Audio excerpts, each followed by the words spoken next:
Alors, comment écrire un nombre sous la forme d'une notation scientifique? Première méthode.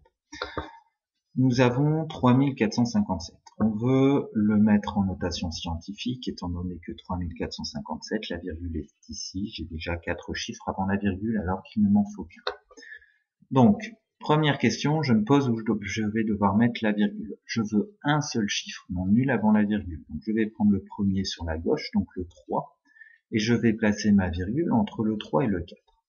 Donc, je me pose la question, 3457 est égal à 3,457, j'ai bien un seul chiffre non nul avant la virgule, mais pour avoir la valeur 3457, il faut que je multiplie par 10 puissance quelque chose, parce que sinon je change la valeur, ce n'est pas logique.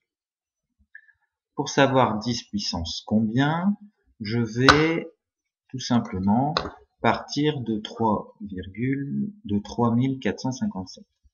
Alors, ma virgule, je l'ai positionnée ici, en vert. Alors qu'au départ, elle était ici, en rouge.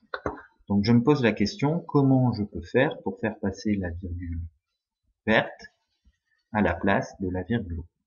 Donc je décale la virgule de 1, 2, 3 rangs vers la droite.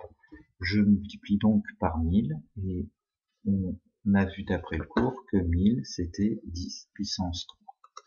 Donc on en déduit que 3457 c'est 3,457 fois 10 puissance 3. Donc là j'ai bien une notation scientifique, j'ai un seul chiffre non nul avant la virgule. Et lorsque l'on fait cette opération-là, on a bien comme résultat 3457. On va passer à un deuxième exemple. J'ai ici 0,245. J'ai un chiffre avant la virgule, par contre il est nul, c'est un 0. Donc je vais devoir placer ma virgule ici, entre le 2 et le 4. Donc je sais que 0,245, c'est 2,45 fois 10 puissance quelque chose. Donc j'aimerais bien découvrir ce quelque chose.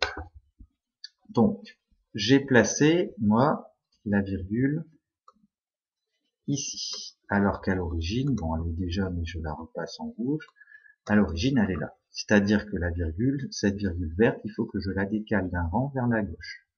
Donc ça revient à multiplier par 0,1, un rang vers la gauche, je multiplie donc par 10 puissance moins 1. À vous maintenant de vous entraîner sur les différents exercices qui se trouvent sur le site.